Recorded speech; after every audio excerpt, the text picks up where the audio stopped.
his own idea, his own thought. So they say, the cow jumped over the moon, and then the cow said to give your dad a hug, for example. He did this so many times, right? So eventually I caught on. Eventually I said, that's not what it says. And he said to me, how do you know? I said, I don't. He said, done? So then I had to give him a hug and so on and so forth, right? So then eventually I learned to read. I start with the 3-letter words, mat, bat, cat, and I work my way up, right? And along the way that you're learning to read, they tell you, when you come across a word that you don't know, you circle it, and you go and find out what it means, right? And so slowly you build your way up from 3-letter words to 4 letters to 5, then you learn your first 2-syllable word, and you're excited because now you know what because means. And you work your way all the way up until you can, read and understand most of it that you read. But still, even as an adult, sometimes you come across books and you read and there's one word and you're like, what does that mean? I have no idea. And you understand the greater implication of whatever you're reading says, but always that word will evade you. And many times as an adult, we no longer go and circle these words. We no longer go and seek to find what they mean, many times. So why do I say this story? Because as I'm going to be speaking about Prophet Musa alayhi salam, the most authentic source of information we have of the story of Musa alayhi salam is that of the Quran. And many of us in this room, if not all of us in this room, can probably relate to this feeling that when I'm reading the Quran and when I'm reading a story, there's a lot of things that I probably should be circling, that I should be looking deeper into. Not necessarily just a word that I don't understand, but sometimes a message, sometimes specific ayah. Sometimes we come across things and say, that doesn't make sense to me. Why is this ayah worded this way? Why is this one like that? And many times, we don't circle the word. We don't circle the ayah as we should. So what I want to bring to this lecture is that all of you open your mind that the next time you engage with the Quran, and as we engage with the Quran during this lecture, that we go and we circle those words, and we circle those ayat, and we go and we dig into them. And we don't just stop at what does this vocabulary word mean, what is its root, and what is its grammar, and this and that. We don't just stop there. We ask, what is this ayah telling me? Right? And so for the sake of this lecture, I want to take a look at Surah Taha, which is the 20th surah in the Quran. What's interesting about Surah Taha is that probably 80% of the surah talks about the story of Musa alayhi salam. Then maybe you have another 10% which talks about the story of Adam alayhi salam. Then you have maybe the last 10% that it's affirming the message of the Prophet ﷺ. It's affirming the Prophet ﷺ in conveying his message, right? It's giving him strength and reassurance, right? So we have 80%, roughly, give or take, that it's about the story of Musa alayhi salam.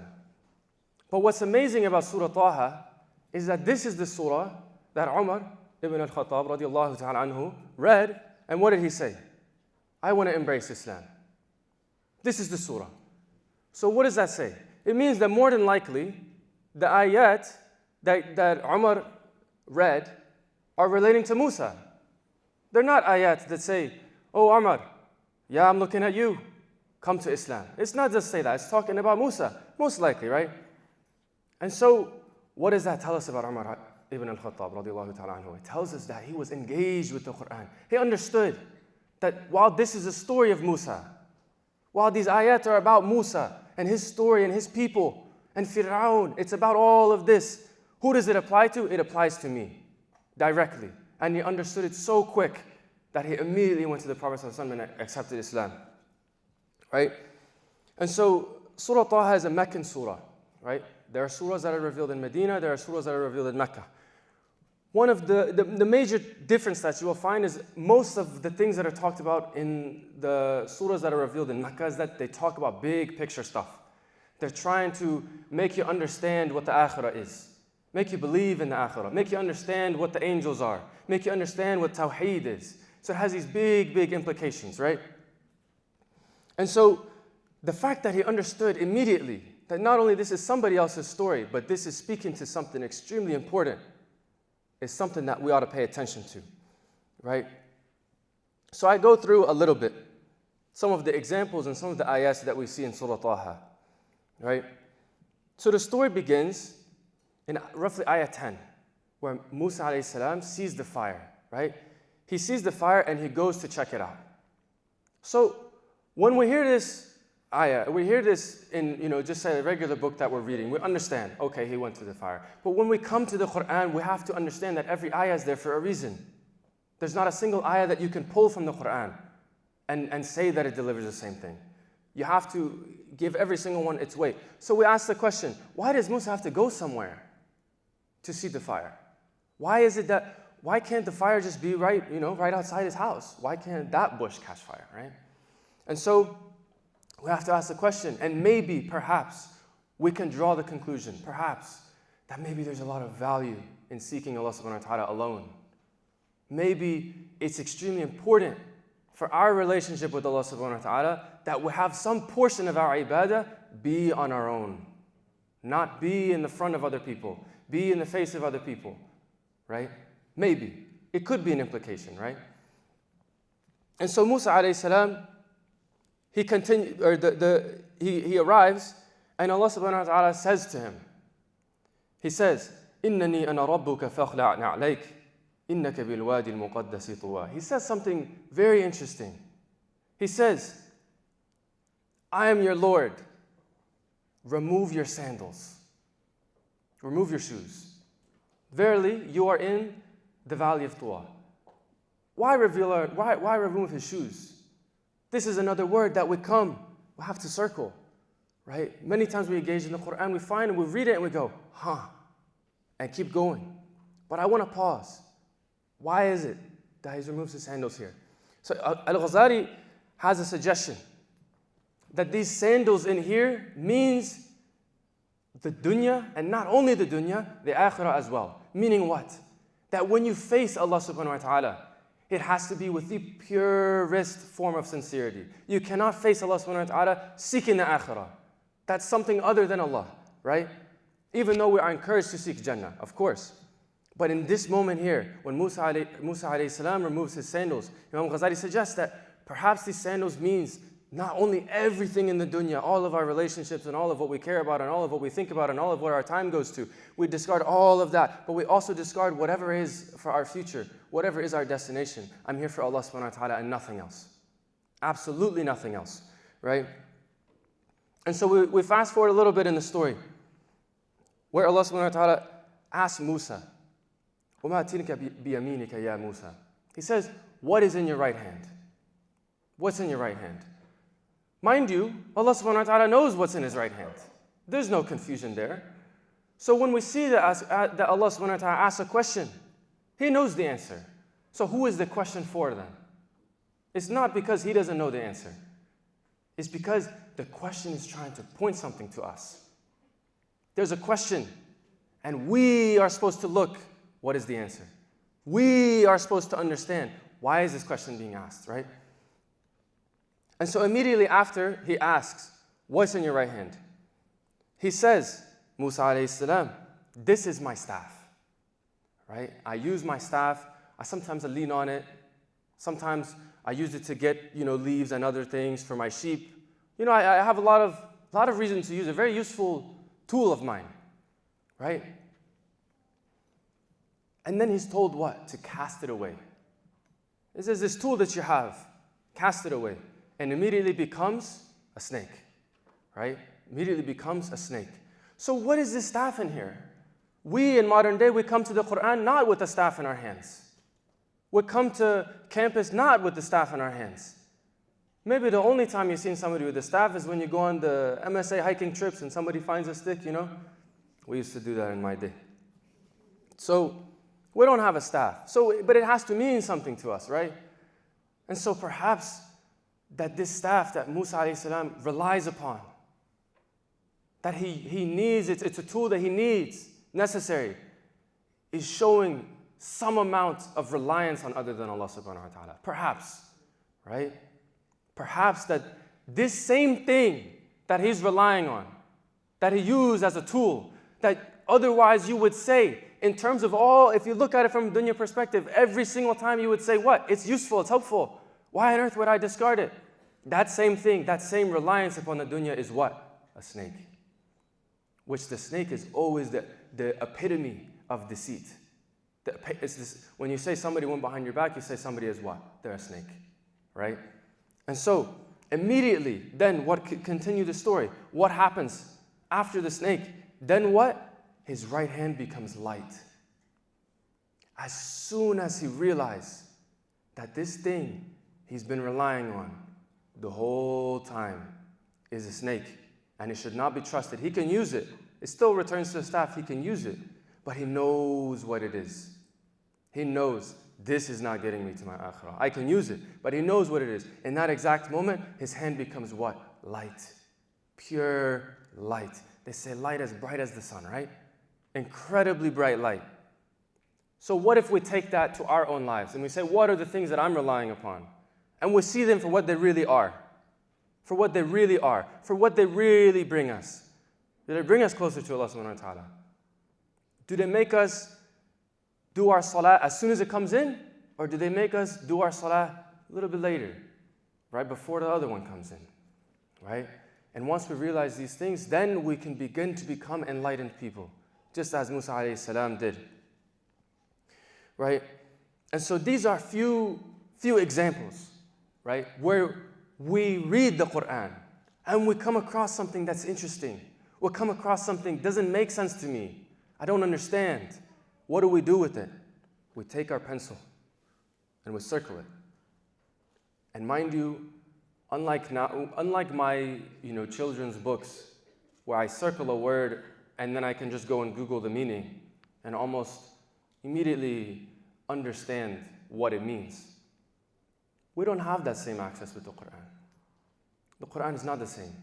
Sometimes, and more often times, the word that we circle, the ayah that we circle, it's going to stay circled for years and years and years. Tadabbur is not something which you solve in 10-minute session. You don't understand the words of Allah subhanahu wa ta'ala, how they apply to you directly with a 5-minute exercise after salah. Many of the scholars have ayat that they themselves proclaim we struggled with this ayah. Struggled to understand it. For how long? 20 years, 30 years. So we understand when we come to the Quran, this is a lifetime dedication. This is not, Googling us a word and trying to understand definition. There's a lifetime implication here that we must give weight to. Right? And so now I want to pivot a little bit. And I want to talk about the different ways that Musa alayhi salam should be exemplified. Right? We have in here the ability, what we've just covered is the ability and the encouragement to underline and to circle those words in the Quran that we come to and we don't understand. And to build confidence in ourselves to make the Quran, bring it out of the book and put it into our lives. So now we come to the exemplification of Musa alayhi salam. When he was challenged, how does he turn to Allah subhanahu wa ta'ala?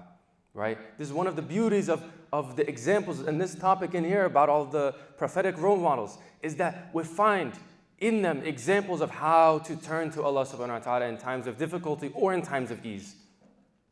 So later in Surah Taha, in ayah 43 and 44, this is when Allah subhanahu wa ta'ala sends Musa alayhi salam and Harun alayhi salam to Fir'aun.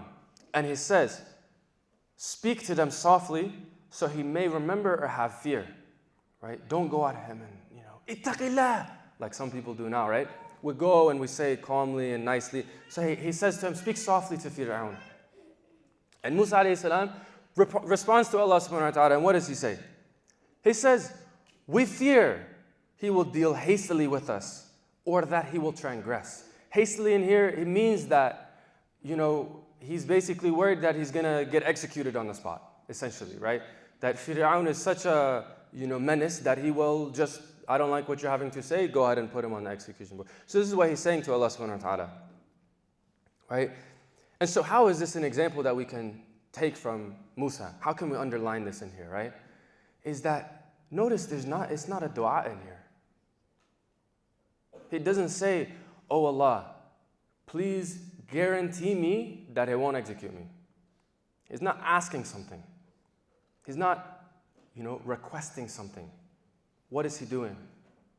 He's being vulnerable with Allah subhanahu wa ta'ala. He's saying, I'm scared, man. I'm really scared. I think he's gonna be harsh.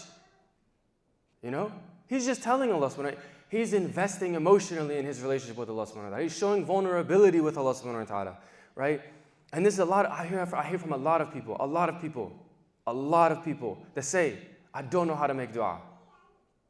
They want to, and they go and they raise their hands, right? My cast is in the perfect way for dua, right?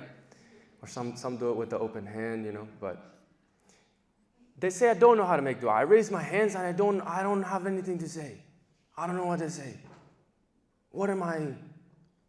Am I doomed? I don't understand. And it's a serious struggle. So how can we start? We can start by just telling Allah subhanahu wa ta'ala how we feel. Ya Allah, I got an exam on Monday. Ya Allah, I ain't studied. Ya Allah, Rabbi zidni ilma. Right? We can start that way. And it builds and it grows into something where we begin to ask for the things that actually matter to us. And when somebody says, yo, you want to, eventually we get our way, yo, you want to go, get some boba tea? And you're like, let me pray istikhara first, right? You get there. But we can start with the example of Musa alayhi salam, where he's told, go to the biggest oppressor probably of all time and just speak nice to him. And he says, what? I'm scared. And then Allah subhanahu wa ta'ala tells him basically, don't worry, you'll be fine. So we continue. Then in ayahs 65 and 66, 67, Musa alayhi salam is in the showdown with the magicians, right? Fir'aun was like, let's see what you got. So they all, he's like kind of 1v1 me type thing. And there's the magicians here and there's Musa alayhi salam here. And they're like, who goes first? And Musa alayhi salam is like, you go first. So they go first. And they do their own thing and their own trick and whatever, and it looks great. I mean, they nailed it, right? It's like this show on YouTube, Penn and Teller, where they have all these magicians that, like, if you fool them, you get the reward. They did great. They would have fooled Penn and Teller, right? They did great. And so it says in the Quran, right? Musa alayhi salam doesn't say this. It says in the Quran, and Musa felt fear in his heart, right? This is why I say we go to the Quran for the most authentic of Musa alayhi salam's story. Because even if he doesn't say, Allah subhanahu wa ta'ala gives us, right? He felt fear in his heart. What did he feel fear? He said, man, that was good. That looks good. I can see why people like that, right? He understood. So he felt fear, right? But then what does he do? He takes the staff, the same one that he knows has the potential to betray him, mind you, as we discussed earlier, the same one he knows could be his downfall, should he rely upon it. He has no choice, but he's relying upon it. He's relying on Allah subhanahu wa ta'ala to take care of whatever it's going to do. So he feels a little bit like, I hope. So he throws it. What does it do? It becomes serpent and devours all their tricks, right? It devours all their tricks. So again, this is exemplification of Musa alayhi salam. How can we emulate this? We find that Musa alayhi salam is in a position where he's extremely public, a lot of people watching, and he's extremely uncomfortable to hold up what? The will of Allah subhanahu wa ta'ala. He's extremely uncomfortable. He's extremely fearful. He's extremely worried to do exactly what Allah subhanahu wa ta'ala told him to do. So how many of us can find ourselves in that exact same situation? When it comes to praying in public place, for example. When it comes to my friend asking me, about Islam and, why is my practice like this, but this one says that. We'll have difficult conversation. We have to be honest, right? There's plenty of examples that we can find ourselves in, that we are in extreme difficulty. We are in extreme fear. We're in extreme worry. And we know what we should do. And we see what Musa alayhi salam did. What did he do? He purely relied on Allah subhanahu wa ta'ala. When this stick released from his hands, he doesn't know what it's going to become. He doesn't know. Can't predict the future. But Allah subhanahu wa ta'ala took care of him, right? And this is a beautiful example of Musa alayhi salam and what we can take to our own personal lives. When we find ourselves struggling with something, when we find ourselves public facing, A lot of people watching us. A lot of people, their eyes on us. We'll feel worried. We'll feel scared. What is my family going to say, right? We know we hold up the will of Allah subhanahu wa ta'ala. We hold Islam, the highest torch that we have. We hold Islam there, as Musa alayhi salam did. Right? And so, in light of this topic, prophetic role models, I can't remember the wording, but, the idea is that how can we have these examples from long, long ago, right? But we need to make them apply today, right? We see that it's interesting, for philosophy and all of this stuff, people go back and they read Plato, and they're like, wow, he nailed it. This is exactly how people are. But sometimes we go back to the Quran and we're like, oh, I just feel like it's not talking to my time, But Plato, he nailed it. Of course not. Of course the Quran is there for us all the time and speaks to all periods of time. But it's up to us to pull it out of his pages and put it into our reality, the way that is beneficial to us. Obviously, within the fence of the Quran and the Sunnah and the Sharia of Allah subhanahu wa ta'ala. So what do I want to say? I want to say that, one of the sad realities, right? We say that, you're born alone, you'll die alone, right? We return to Allah subhanahu wa ta'ala alone. One of the sad realities is that no one in this world will ever understand what it means to be you. No one will ever understand.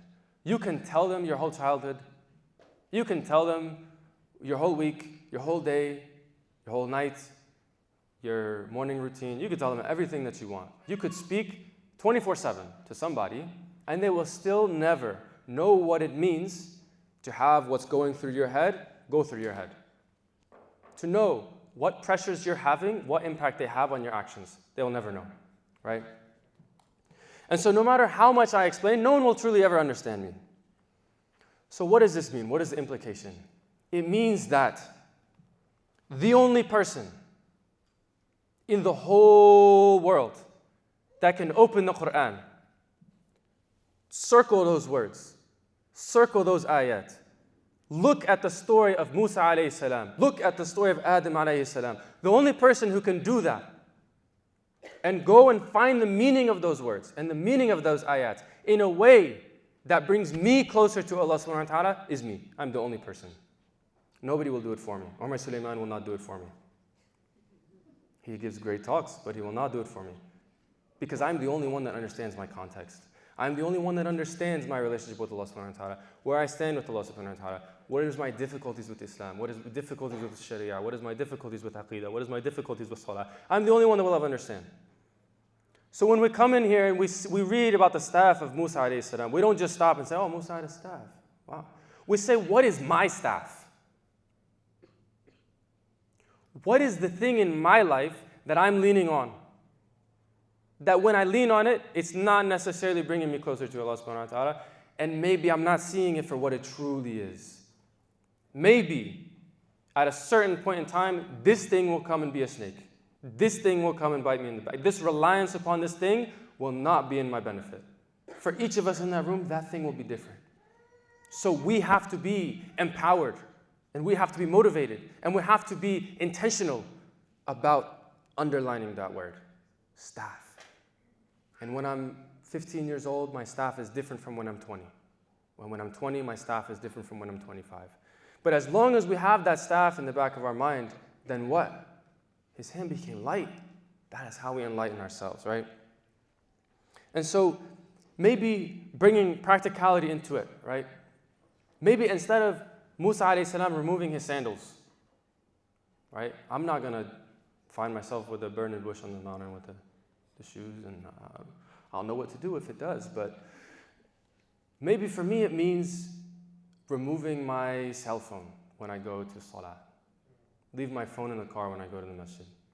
For me, maybe it means that, instead of removing myself to my room as soon as I get home, that I'll spend some time talking to my parents, right? It can mean a bunch of different things, right?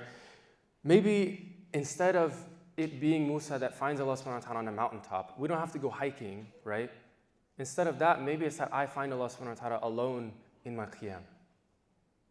Maybe it's that, as the Prophet ﷺ advised, that I pray in the masjid, and then my sunnah I pray at home. And the sunnah is between me and Allah subhanahu wa ta'ala. Right? So, and maybe instead of Musa being worried about overpowering the magicians, it's me being worried about how to have difficult conversation with a loved one. Right? Maybe it's me worried about, how to talk to my friend who's, like he mentioned, inviting me to haram, for example. Right? It's a difficult conversation. But we saw how Musa alayhi salam did it. Right? He went to Fir'aun with a soft voice and still relied on Allah subhanahu wa ta'ala.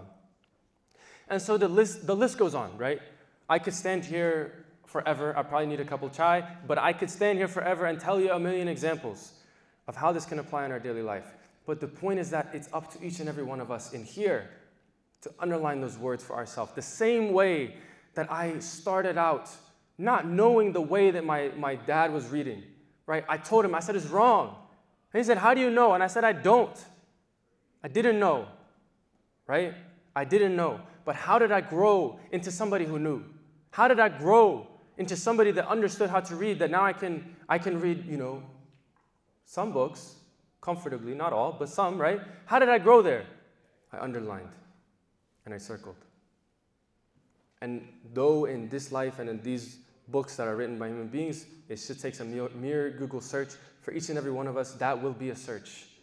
But that search is incredibly important. We must put our lives on that search, because that is the search that brings us closer to Allah subhanahu wa ta'ala.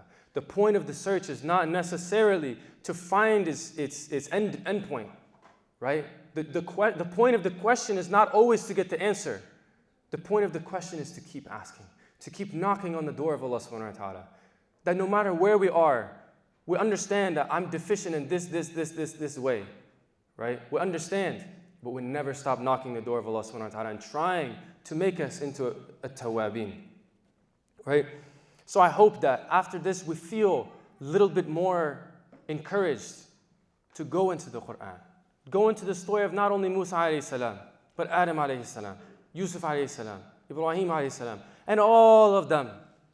And we'll go with our pencil ready and our minds open and our minds engaged and informed by the Quran and the Sunnah. And we spend time to understand the Quran and to bring these prophets and all of their examples in all of what they did and all of what Allah subhanahu wa ta'ala gave us, that would bring it out of the pages. Because if we leave it in the pages, we've failed ourselves. We'll bring it out of the pages and into my life.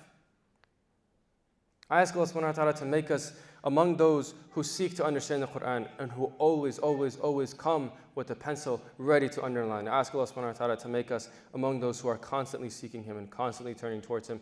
I ask Allah subhanahu wa ta'ala to forgive us for whatever we have done which is wrong, and to elevate us and to accept us and accept from us. Whatever I have said that is correct is from Allah subhanahu wa ta'ala, and whatever I've said that is false is from me and shaitan, and I hope you forgive me for it. اللهم صل على سيدنا محمد النبي وأزواجه أمهات المؤمنين وذريته وأهل بيته كما صليت على آل سيدنا إبراهيم في العالمين إنك حميد مجيد. السلام عليكم ورحمة الله وبركاته.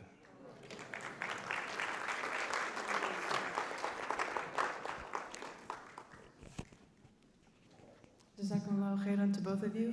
We're going to take a 15-minute break for Aisha, and you guys can help yourself to water and anything that you need. So if one of the brothers could go ahead and lead